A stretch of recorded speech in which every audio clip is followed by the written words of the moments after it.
Selamat pagi, berjumpa lagi dengan Bu Herni Ernaristawati. Sebelum kita memulai pelajaran, kita berdoa dulu. Berdoa mulai. Berdoa selesai. Sekarang kita akan mempelajari etika profesi. Apa itu etika profesi? Etika profesi adalah tingkah laku manusia. Profesi adalah pekerjaan. Apa yang dimaksud dengan etika profesi? Etika profesi adalah suatu sikap etis yang berkaitan dengan benar salah yang dimiliki seorang profesional sebagai bagian yang perlu dilengkapi dari sikap dalam mengemban tugasnya, serta menerapkan norma-norma etis umum pada bidang-bidang khusus profesi dalam kehidupan manusia. Etika profesi atau kode etik profesi sangat berhubungan langsung dengan masyarakat atau konsumen. Konsep etika tersebut harus disepakati bersama-sama oleh pihak-pihak yang berada di lingkungan tertentu, misalnya dokter, guru, dan lain-lain. Fungsi etika profesi sebagai pedoman bagi semua anggota suatu profesi tentang prinsip profesional yang diterapkan sebagai alat-alat kontrol terhadap suatu profesi tertentu. Tujuan etika profesi yaitu untuk menjunjung tinggi martabat suatu profesi, untuk menjaga dan mengelola kesejahteraan anggota profesi, untuk meningkatkan pengabdian para anggota profesi. Sebagai pedoman bagi semua anggota suatu profesi tentang prinsip profesional yang diterapkan sebagai alat-alat kontrol terhadap suatu profesi tertentu. Tujuan etika profesi yaitu untuk menjunjung tinggi martabat suatu profesi, untuk menjaga dan mengelola kesejahteraan anggota profesi, untuk meningkatkan pengabdian para anggota profesi. Sebagai pedoman bagi semua anggota suatu profesi tentang prinsip profesional yang diterapkan. Industri jasa keuangan bab 1. Jenis industri. Pengertian industri.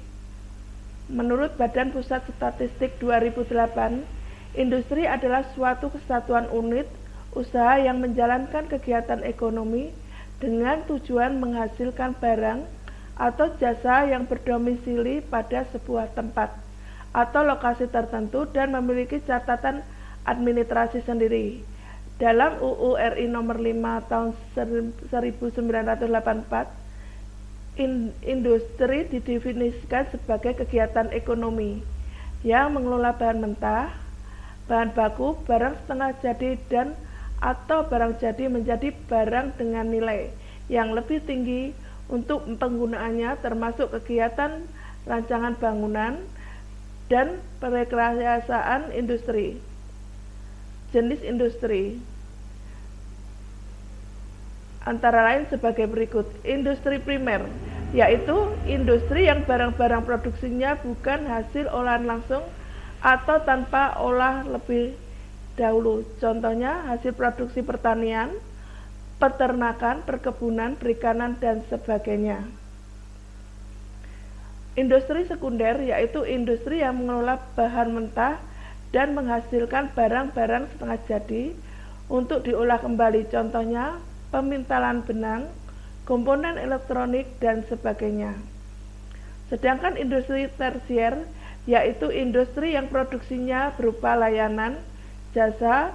Perusahaan jasa adalah badan usaha yang kegiatannya bergerak dalam pelayanan jasa tertentu kepada konsumen. Perusahaan ini menghasilkan jasa, bukan barang atau produk yang kasat mata. Contohnya usaha transportasi, salon, usaha bengkel, kantor notaris, kantor akuntan, dan sebagainya.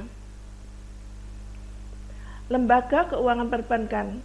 Menurut keputusan Menteri Keuangan RI nomor 792 tahun 1990, lembaga keuangan perbankan adalah semua badan yang kegiatannya di bidang keuangan serta melakukan penghimpunan dan penyaluran dana kepada masyarakat, terutama guna membiayai investasi perusahaan. Adapun berdasarkan Undang-Undang RI Nomor 10 Tahun 1998 tentang perbankan, yang dimaksud dengan bank adalah badan usaha yang menghimpun dana dari masyarakat dalam bentuk simpanan dan menyalurkannya kepada masyarakat dalam bentuk kredit dan atau bentuk lainnya dalam rangka meningkatkan taraf hidup rakyat banyak. Bank merupakan perusahaan yang bergerak dalam bidang keuangan. Artinya, aktivitas perbankan selalu berkaitan dalam bidang keuangan.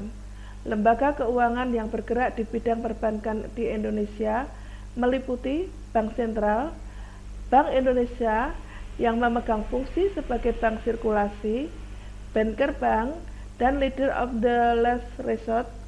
Tujuan utama Bank Indonesia yaitu sebagai bank sentral adalah mencapai dan memelihara kestabilan nilai rupiah.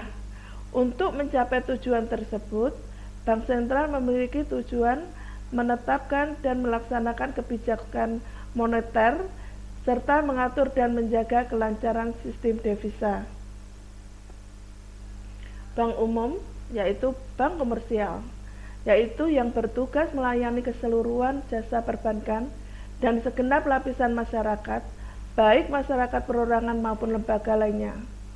Bank umum dikelompokkan dalam dua jenis, yaitu bank umum devisa yang melaksanakan jasa yang berhubungan dengan seluruh mata uang asing, dan bank-bank umum non-devisa yang tidak melaksanakan jasa yang berhubungan dengan seluruh mata uang asing. Bank Perkreditan Rakyat atau BPR yaitu bank yang khusus melayani masyarakat kecil dan pedesaan. Bank Perkreditan Rakyat awalnya berasal dari bank desa, lumbung desa, bank pegawai, dan bank lainnya yang kemudian dilebur menjadi bank perkreditan rakyat. Jenis produk yang ditawarkan relatif sempit jika dibandingkan dengan bank swasta. Terima kasih.